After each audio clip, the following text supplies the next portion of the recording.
पुरानी रिवायात जो है वो दम तोड़ती जा रही हैं, जिसमें से एक रिवायत हमारी जो फैमिली सिस्टम है, जो हमारा जॉइंट फैमिली सिस्टम है, वो ख़त्म होता जा रहा है। आजकल के नौजवान ज़्यादातर जो न्यूक्लियर फैमिली सिस्टम को सपोर्ट कर रहे हैं और उसमें रहना ज़्यादा पसंद करते हैं। तो पिछले हफ्ते भी हमने जनाब इसके ऊपर बात करने की, इस इशू के ऊपर बात करने की कोशिश की, लेकिन टाइम की किल्लत की वजह से जनाब बहुत सारे ऐसे पहलू थे, ऐसे अवामिल थे जिन पर बात नहीं हो सकी है। तो आज उन अवामिल को भी उजागर करेंगे और न्यूक्लियर फैमिली सिस्टम और जॉइंट फैमिली सिस्टम के हवाले से बात करेंगे कि इनके क्या क्या फ़वाइद हो सकते हैं और क्या क्या नुकसानात भी हमें उठाने पड़ सकते हैं। तो अख्तर अब्बास साहब हमारे साथ मौजूद हैं, उनकी तरफ चलते हैं। अस्सलाम वालेकुम सर, क्या हाल चाल है? अस्सलाम, आप खैरियत से हैं? मैं बिल्कुल ठीक ठाक। अख्तर साहब, बहुत सी ऐसी चीज़ें थी, बहुत से ऐसे अभी भी अवामिल थे जिन पर हम बात नहीं कर पाए। तो आज भी हम इसी बात पर कंटिन्यू करेंगे कि न्यूक्लियर फैमिली सिस्टम और जॉइंट फैमिली सिस्टम, एक तो इसका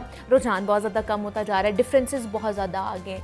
न्यूक्लियर फैमिली सिस्टम की अगर बात कर ली जाए तो उसमें शुरू से ही कहा जाता है कि शादी से पहले ही हमने अलग घर पे ही जाना है, और जैसे ही शादी होती है तो वो अलग घर में ही शिफ्ट होते हैं, ना कि कुछ दिन अपने ससुराल वालों के साथ रहना। तो ये जो एक सिस्टम बनता जा रहा है, ये रिवाज बनता जा रहा है, इसको किस तरह देखते हैं आप?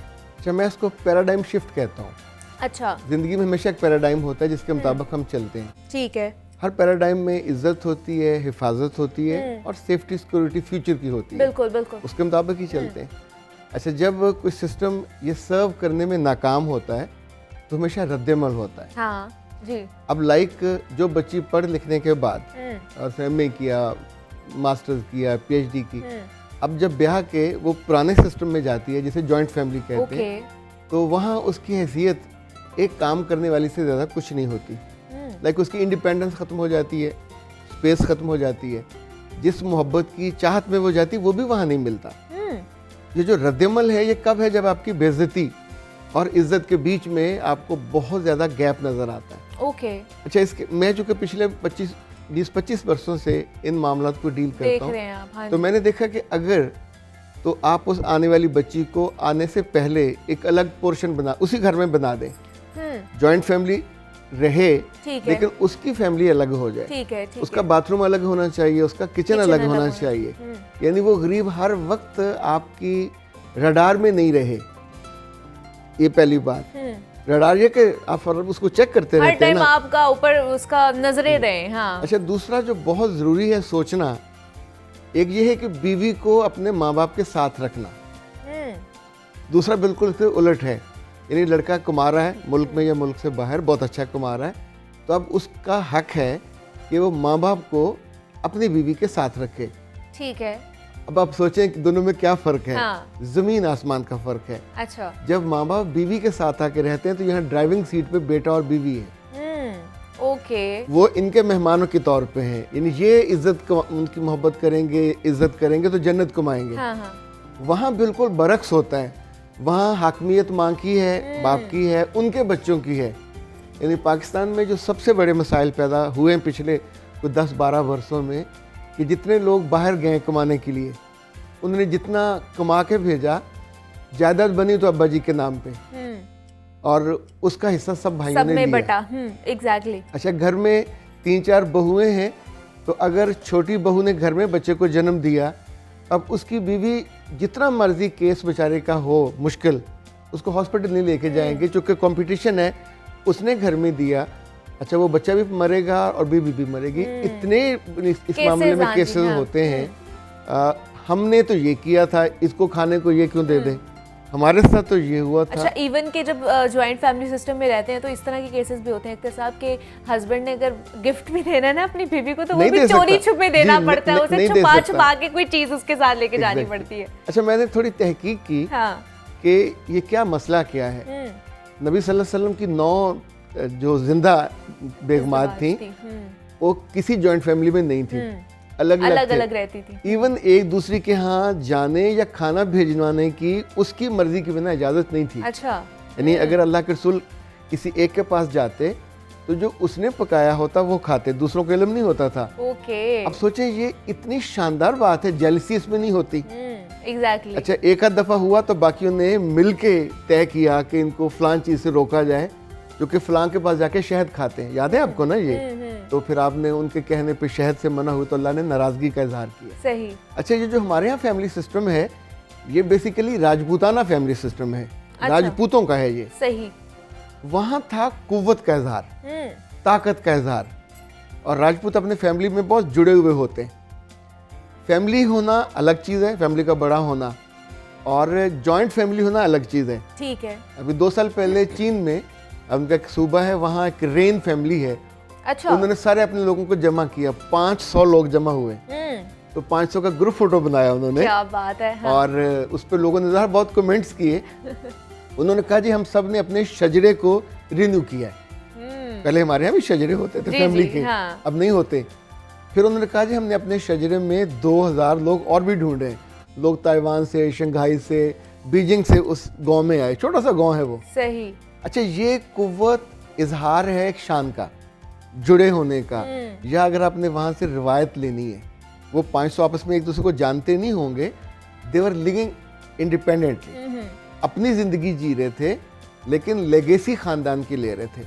हम चाहते हैं कि नारवा तौर पे ख़ानदान को जबरन इकट्ठा रखा जाए, और उसमें एक और कबाहत होती है। जो बड़ा बेटा है वो कमा रहा है, उस घर में 2-3 सकर्स होते हैं जो कमाते नहीं हैं, जो कुछ नहीं करते।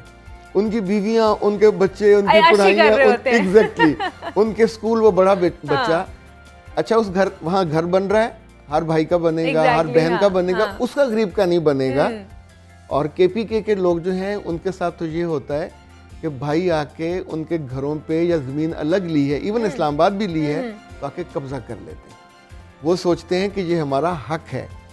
बहुत से लोग ये पूछते हैं कि हमें जो पेंशन मिलती है या बाद वक्त ग्रेजुएटी मिलती है, इकट्ठे फंड्स मिलते हैं, बोनस मिलता है ना, तो क्या इसमें हमारे भाइयों का भी हक है? अच्छा। चूंकि उनको ट्रेनिंग ये दी जाती है कि तुम्हारी हर चीज़ में भाइयों का हक है। नहीं है ऐसा। जब आप इंडिपेंडेंट हो रहे हैं, बड़े हो रहे हैं, तो अगर आप कमा रहे हो तो अब आपकी फैमिली का हक पहला है, और आपका भाई है वो बड़ा हो रहा है, तो उसको भी उतना ही कमाना चाहिए, अपनी जिंदगी लेके चलनी चाहिए, खुद उठानी चाहिए। एग्जैक्टली। अच्छा, खानदान जॉइंट अगर होगा तो अब ये जुल्म उसके साथ जुड़ गया, ज्यादती जुड़ गई। इसी वजह से लोग उससे बिन कहे और कहकर अलग हो जाते हैं।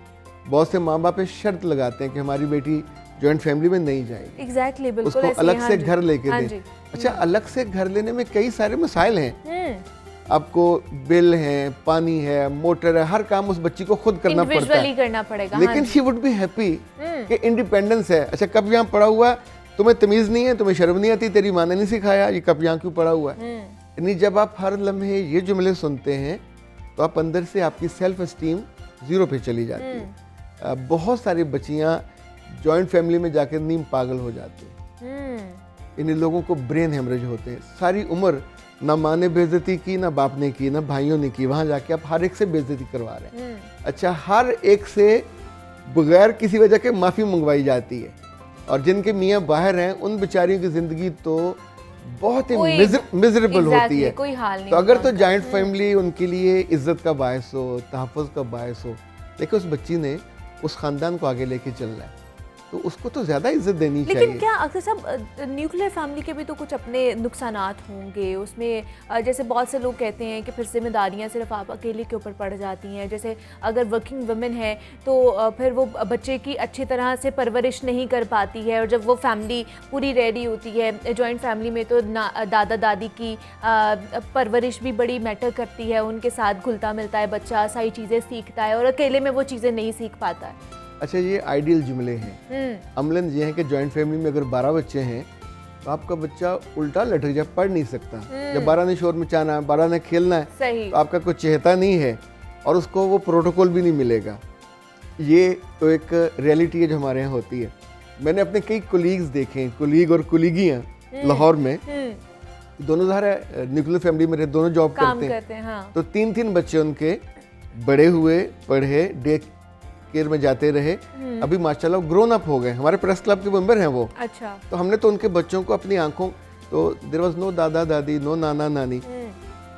अभी सोसाइटी जो है ये ज़रूरत के मुताबिक चीज़ों को, जैसे वो ज़रूरत ईजाद की अम्मा होती है ना, तो सोसाइटी भी उसको स्कूल पहले बिल्कुल छोटे बच्चों के नहीं थे, अब हो गए। एग्जैक्टली डे केयर सेंटर नहीं थे, अब हो गए। बाज़ इदारे तो अपने अंदर डे केयर सेंटर बनाते हैं। अच्छा, जो गांव वाला था वो शहर में नहीं चल सकता। ये बहुत बुनियादी फ़र्क है। वहाँ का कल्चर, वहाँ का टेम्परामेंट जॉब करने वाली बच्ची के साथ जा नहीं सकता। उसको इंडिपेंडेंस चाहिए, उसको अपने कपड़े रोज़ चाहिए, वो तनकीद नहीं सुन सकती। वो खाना रात को बनाए, फर्ज करें 2 बजे बनाती है, सही बना के वो फ्रिज में रख दे, तो अब उसकी सहूलत है। वो शाम को बनाने की पाबंद नहीं है कि जब आए 5 बजे थकी हारी, उस वक्त उसका घंटा लेटने को दिल करता है। तो जॉइंट फैमिली में तो आप ये दखला नहीं कर सकते। वो तो कहेंगे कि तुम्हारी अपनी मर्जी है, तुम पहला काम खाना बनाओ, पहला काम सफाई करो, पहला काम डस्टिंग करो, तुम्हारा जी चाहे या ना चाहे। तो जब आप जबर करते हैं तो जबर का रद्देमल होता है। ये जो खानदान टूटे हैं, ये रद्देमल में टूटे हैं, खुशी से नहीं टूटे। लेकिन वो तो सिर्फ उस लड़की के ऊपर इल्ज़ाम तराशी करना शुरू कर देते हैं कि ये आई है तो हमारे ख़ानदान टूटे हैं, इसने हमारा बेटा अलग कर लिया, हमसे छीन लिया, इस तरह की चीज़ें होना शुरू हो जाती है। अच्छा, आपको मैं एक मज़े की लाउड थिंकिंग के लिए बात करते हैं। जब भी हम कहीं जॉब करें तो हमारी जॉब के लिए वो अदारा नहीं बना हुआ होता, लेकिन हमें तंग करने के लिए भी नहीं बना हुआ होता। वो हमें सिखाते हैं, इज्जत देते हैं, पे देते हैं, मोहब्बत देते हैं, खाने का एहतमाम होगा, इवन रिक्रिएशन का एहतमाम होगा। क्यों? ताकि हम वो करें जिसके लिए हमको वहाँ हायर किया गया। तो ऑब्जेक्टिव क्या होगा? आपने कंपेयरिंग करनी है, इन्होंने फोटोग्राफी करनी है, अपना काम करेंगे। सहूलत इसलिए दी जाती है। तो खानदान में जब आप लेके जाते हैं तो आप यही भूल जाते हैं कि हम बच्ची लेके क्यों आए हैं। क्या उसे नौकरानी बनाना है, या क्या उस पर सिर्फ रोब डालने के लिए लाना है? वो आई है खानदान को आगे बढ़ाने के लिए, ये उसका मेन पर्पस है। वो आई है आपके मियाँ की ज़िंदगी, अपने बेटे की ज़िंदगी में फैसिलिटेट करने के लिए। बिल्कुल ऐसे ही है।